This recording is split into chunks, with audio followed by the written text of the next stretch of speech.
Have you ever, stopped to really think about that thing we live with every single day? The government, the taxes, laws, police, maybe an army. We just call it the state. Yeah. But what is it? Really? It seems so basic, but when you start digging, it's actually one of the most complex, most debated ideas, ever. It really is. We're constantly dealing with its rules, its structures, getting a driver's license, arguing about foreign policy, whatever, but pinning down a definition, one that everyone actually agrees on. Right. Nope. Thinkers have been wrestling with that for, well, thousands of years. Exactly. And that's what this deep dive is all about today. We've got this really fascinating text that unpacks the whole idea, the state, where the word even came from, Right. how the whole concept evolved, and how all these major thinkers throughout history tried to define it, explain why it exists, and maybe figure out what it should be. Our mission here is basically to pull out those key insights, the surprising bits, the essential contrasts between these different ways of thinking, so you get a kind of shortcut to understanding this really fundamental political idea. It might actually change how you see things around you. Could do. Okay, so let's unpack this. Let's start with something maybe a bit surprising. The word state itself, you'd think it's ancient, right? But the source material points out that the term we use, state, Stato in Italian, État in French, it's actually pretty young. It is fascinating, isn't it? Really didn't pop up until the 16th century. The source credits Machiavelli using Stato in Italy. Yeah, Machiavelli, okay. And then state in English and État in French, they spread later that century. It took till the 17th century to really reach Germany. So, wow, only about 500 years old as a common political term. And the root word you said is Italian statu, Meaning standing fixed or positioning oneself. Yeah. And for the first few centuries, the source says state basically just meant the king or the ruler. Oh, okay. Like Louis IV, l'état c'est moi, the state is me. Exactly that. Very much tied to the person or the group holding that sovereign power. But that idea, simple as it sounds now, it can complicated pretty fast. Right. So before state was the go-to word, what did, say, the ancient Greeks or Romans call their political setup? Well, ancient Greece had the polis. That's where we get politics, of course. Right. And Rome had res publica. Res publica. Okay, that one sounds important. The source mentions it literally means affairs of the people or common interest. That feels different from just the ruler. It is different, yeah. Res publica meant everyone rulers and the ruled. It was about defining citizen rights, common good, all within a legal framework. It's the term that eventually evolved into our word republic. Okay, makes sense. So when Machiavelli and the others started using state or stato, was that a conscious shift? Were they trying to emphasize something else? The source suggests, yeah, it was. They used stato to put more focus on the ruler's position over the people being ruled. Yeah. And on the raw power of governing itself. Focusing on the power dynamic. Okay. The source mentions it also tied into things like fortune, wealth, happiness, rulership, sovereignty. It sounds like Machiavelli was sort of pulling the idea of power away from just the collective good idea in Res Publica. Precisely. It was a focus on the mechanics, the power involved in holding authority, rather than just that shared interest idea. Okay, this is where it gets really, really interesting for me. Why, after all these centuries, is there still no single definition of the state everyone agrees on? The source makes this crucial point. The question, what is the state, has always been tangled up with what should the state be? That's it. That search for the ideal state, that's been the engine driving, over 2,300 years of political philosophy. And it all really got going in ancient Greece fitting, since that's where philosophy started and where politics comes from polis. And the first big name wrestling with this, Plato, right? Founder of idealist philosophy, always seeking the real good through reason. And his answer to the state problem was? Philosophers should rule, of course. The source even notes he calculated philosophers were 729 times happier. Yeah. Very specific. Wow, okay. 729, got it. His student, Aristotle, also looked for the ideal state, but, came at it slightly differently. He's the one who famously called humans political animals. He thought the state just arose naturally from who we are. That idea, the state being natural, almost like biological for humans, that's powerful. How did he differ from Plato, though? Well, Aristotle defended some things Plato was a bit suspicious of, like family, private property. And a really key insight from Aristotle, the source points out, is that sovereignty, ultimate power, should rest with the law, not with any person or group. The law itself is sovereign? That's a big idea. And his ideal state was? A small city-state where people kind of knew each other, ruled by a select virtuous group, and aristocracy. Okay. And thinking beyond Greece, Islamic political thought also jumped into this, right? You mentioned Ibn Rushd or Averroes. Yeah, exactly. He echoed Aristotle in seeing humans as political animals who need cooperation just to survive. And for Ibn Rushd, like Aristotle, the state was a tool, a means to achieve human happiness, achieve goals. His ideal. The Islamic State, under the Prophet and the first four caliphs, he developed this imam ruler model, where the head of state should also be the lawgiver, kind of like Plato's philosopher-king idea again. So similar themes popping up. But then the source identifies this major break, a big shift, around the early 16th century in Europe, the New Age, and it comes back to Machiavelli. Yes. With Machiavelli, the focus shifts dramatically, away from the ideal state towards a much more, let's say, rational discussion of the state and the ruler as they actually are. This is where politics gets separated from ethics, really, for the first time. That feels huge. It is huge. In The Prince, Machiavelli basically argued the ruler is, well, above normal morality. They can use any method things we'd usually call unethical if it helps them hold on to state power and keep things secure. That's such a sharp contrast with the older idea of the state serving goodness or happiness. Machiavelli is just looking at the world as it is, the real, not the ideal. He's like instrumentalizing the state, making it just a tool for power. Exactly. And the source really emphasizes that by using Stato this way focused on the ruler, on power, separate from ethics, Machiavelli laid down the first real conceptual foundation for the state as we kind of understand it now, distinct from purely moral ideas. And this really set the stage for Enlightenment political thinking. Okay, so if we're talking about the state as this distinct thing, how did it actually, start? Modern thinkers often tackled this using the idea of a state of nature. Right, this hypothetical time before organized political society. Natural law thinkers were a big influence here. And the first name that jumps out is Thomas Hobbes. Building on that sort of Machiavellian idea of a powerful, transcendent state, Hobbes saw the state coming from our rational instinct for self-preservation. Yeah, his picture of the state of nature is famously dark. A constant war of all against all. Life is solitary, poor, nasty, brutish, and short.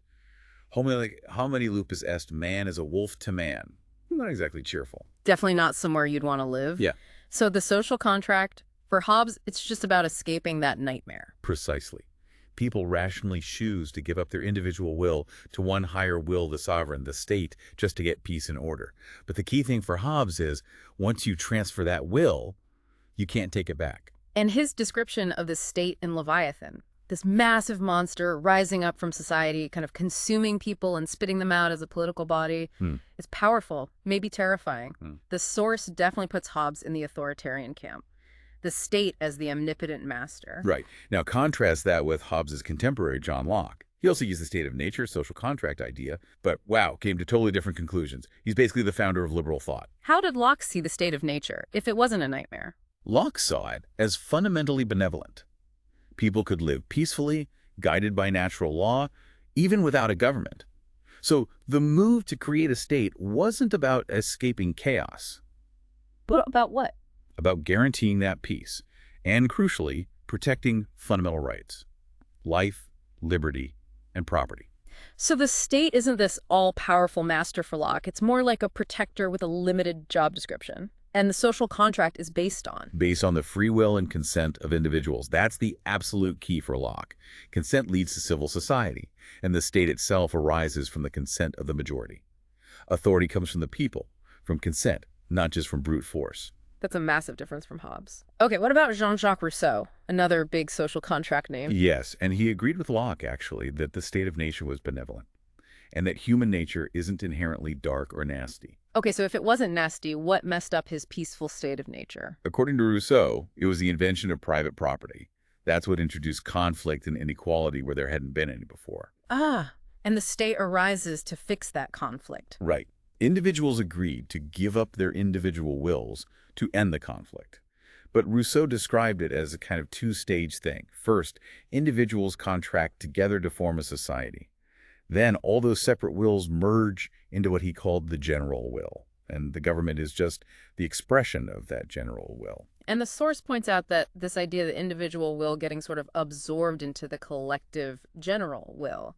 That's why Rousseau, despite talking about freedom, sometimes gets interpreted as leaning towards authoritarianism, too. It's complicated. It is. And one more for this period, Edmund Burke, a contemporary of Rousseau, He's interesting because he mixes conservative and liberal ideas, and he was pretty skeptical of purely rational views of humanity. So how did Brick see society and the state developing? Not through a contract. No, he saw society developing organically, spontaneously, kind of like a living thing. And he felt that external top-down interference usually just harms that natural growth. So minimal state intervention, especially in the economy, that sounds pretty liberal. That's the liberal bit, yes. But he also rejected the idea of a universal human nature. He argued people are really shaped by their culture, their traditions. That's the more conservative side. His ideal state is often seen as a kind of middle ground. Okay, so we've got these different pictures of how the state might have originated: contract, force, maybe natural growth. That leads to another huge question. Was the state's appearance, necessary? Was it an inevitable step for humanity? Or was it more of an accident, something contingent on specific circumstances? Right, this is the whole state as necessary versus state as contingent debate. The necessity view, it's rooted in ideas of historical determinism. Hegel's influence is strong here, and also 19th century social evolutionism. This view sees history as this kind of straight line, always progressing upwards, and the state is the final stop, the highest form of political organization, and there's no going back once you get there. Pretty much. And it implies the state is universal in a way that every society carries this little state seed inside it, just waiting for the right conditions to sprout. Thinkers like H.J.S. Maine, R.H. Lowy, they talked about this state seed idea. But the contingency view says, hold on a minute. The state isn't inevitable, it's not universal, it was more like a historical accident. Exactly. They point to all the stateless societies that have existed and still exist. And they raise the possibility that maybe, with globalization and stuff, the state isn't even the final form of political organization. This view says, look, there was a long time before the state, maybe there could be a time after it too. The source mentions some critics calling the necessity view a kind of state obsession, arguing that the state is just one way humans have organized politically, and for most of history, people lived in autonomous bands or villages, not states. Yeah, and a really powerful counterexample to the state seed idea, the source notes, comes from E. Evans Pritchard's study of the Noor people in Africa. Here you had a large population controlling a lot of territory, but they never formed a state. They just organized differently. And P. Klasters took it even further, didn't he? Arguing that stateless societies aren't just missing a state. They have their own political systems, and they might even actively resist forming a state. Right. To avoid that fundamental split between rulers and ruled. Klasters claim societies don't automatically want or need to become states just because they get bigger or more complex. Which kind of leads us naturally to a more, well, maybe unsettling question. Was the state born not just out of contracts or evolution, but maybe out of violence, conflict? The link between the state and military force is hard to ignore, isn't it? It goes way back. Invasion has definitely been a major way the state form spread throughout history. The idea that war is fundamental to the state is ancient, too. Heraclitus saying war is the father of all things. Herbert Spencer looked at this seriously, war's role in state formation. And there's the conquest theory from Franz Oppenheimer. He suggested the state basically emerged when conquerors figured out how to exploit the labor of the people they conquered, eventually forming nations and states that way. Though the source is careful to say that theory has its limits, doesn't explain everything. Like, why did some early states pop up without obvious conquest? Or why did nomadism sometimes come after the first states? True, it's not a perfect explanation. Yeah. And anthropologists initially thought the classic Maya might be the big exception. A peaceful, maybe stateless theocracy that would really challenge the violence link. But more recent studies have kind of overturned that. The source says the evidence now shows the classic Maya did engage in warfare, even torture. So conflict seems to have been part of their political life too, even if they weren't a state in exactly the same way. Max Weber's definition of the state seems key here. He defined it partly by its monopoly on the legitimate use of violence, right? And he saw it as a historical thing emerging in the early modern period. Absolutely. And for Weber, conquest and war were sources of the state. It was often a structure imposed by conquerors. And thinkers like Michael Bakunin, the anarchist, really attacked that liberal idea of the state coming from rational agreement. He saw it as fundamentally a ruling structure designed to absorb society. And back to Machiavelli with his harsh truths. He argued that great, powerful states can only be founded and maintained by, well, crime. He claimed history shows weak states might be virtuous, but the strong ones, they sustain themselves through violence and crime. That's quite a statement. It is. And realist approaches in political science often echo this. They tend to dismiss social contract ideas and see violence as central, not just to founding the state, but to keeping it going. The source text wraps this up with a really provocative thought. Oh. Maybe the historical origin of the state wasn't consent at all. Maybe it was just submission. And maybe all the contract theory stuff came later as a way for us to feel better about it, maintain some dignity in the face of being ruled. Oof, yeah. Okay, so shifting gears a bit from origins, let's look at how states actually work and who really holds the power inside them. This brings us to theories about elites and power. Who's actually running the show? Right. The whole idea of an elite meaning the best or exceptional, that goes way back to Plato, referring to these high status or really important groups. In classical elite theory, with thinkers like Mosca, Pareto, Machiavelli, they looked around empirically and basically said, look, societies are always ruled by a small elite. This flew in the face of Marxist ideas about class struggle or pluralist ideas about power being spread out. They looked at democracies, even representative ones, and said, see, there's still this division, rulers and ruled. Robert Meals talked about the iron law of oligarchy, how even democratic organizations tend to end up run by a few.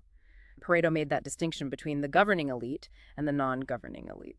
Then later, you get democratic elitism.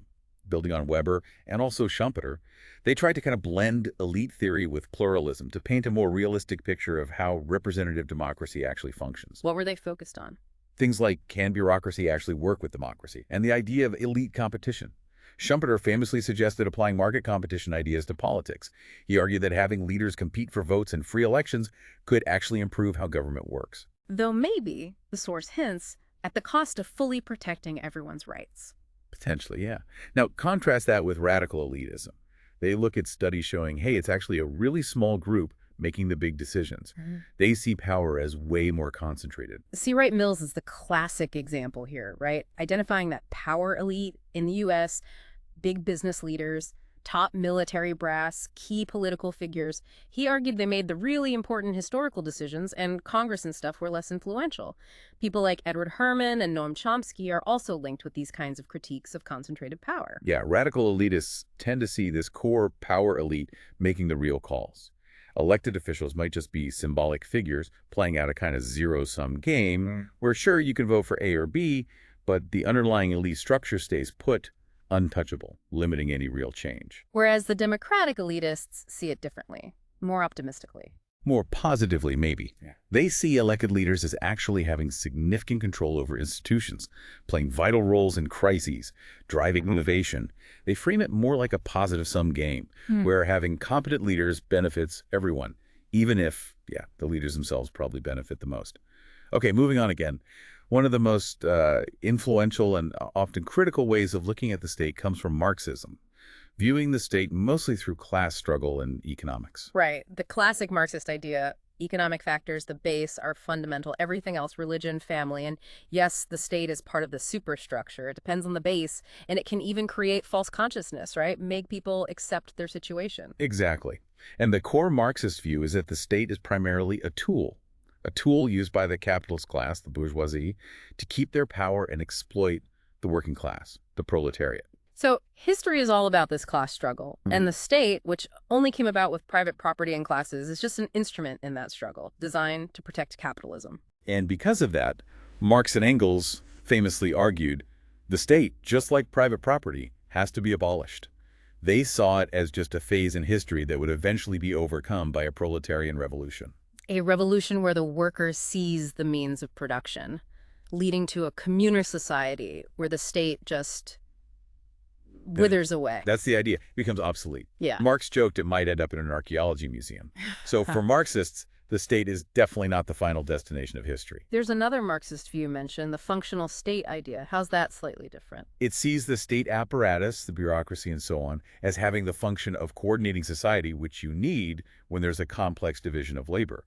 But its absolutely crucial function, in this view, is to make sure the whole process of capitalist accumulation runs smoothly, runs optimally. Regardless of who's technically in government, it serves the system. And then there's a modern instrumentalist or neo-Marxist take. Yeah, this perspective argues the capitalist class, either directly or indirectly, controls the state apparatus to push their own interests. They often see parliamentary democracy as a bit of a facade.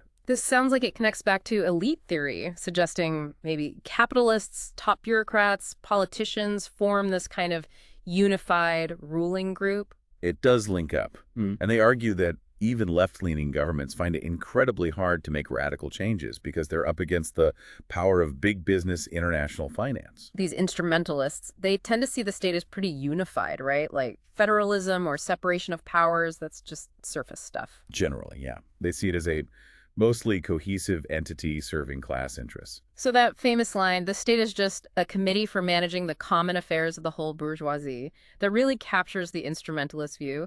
It's there to protect capitalist interests, maybe with a little bit of freedom to act for the long-term good of the system, but not much. That sums it up pretty well.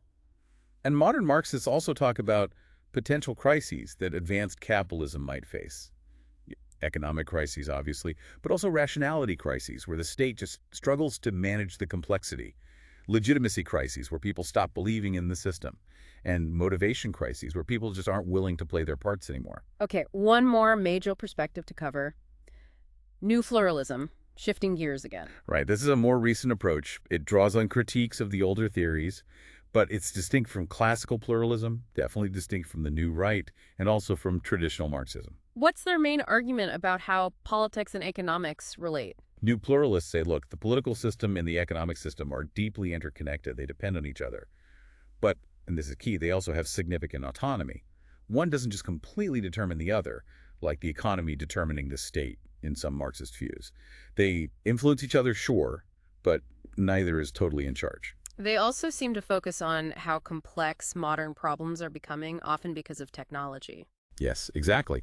And they argue that because problems are so complex now, traditional representative politics, just voting every few years, often isn't enough to solve them. Decision-making needs to expand, become more sophisticated. Which leads them to suggest we need a more professionalized state. That's the idea. A state with more expertise, better capacity to handle these really complicated issues. The focus is on improving how policy gets made, how collective decisions happen.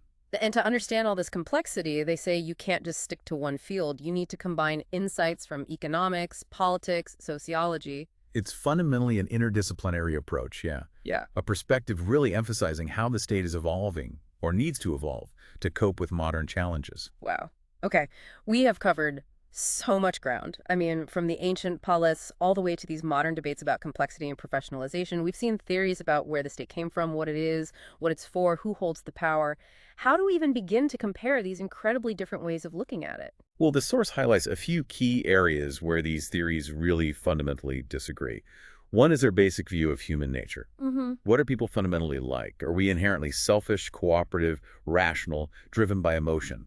That underlying assumption shapes everything. Think of Rousseau saying, man is born free, and everywhere he is in chains.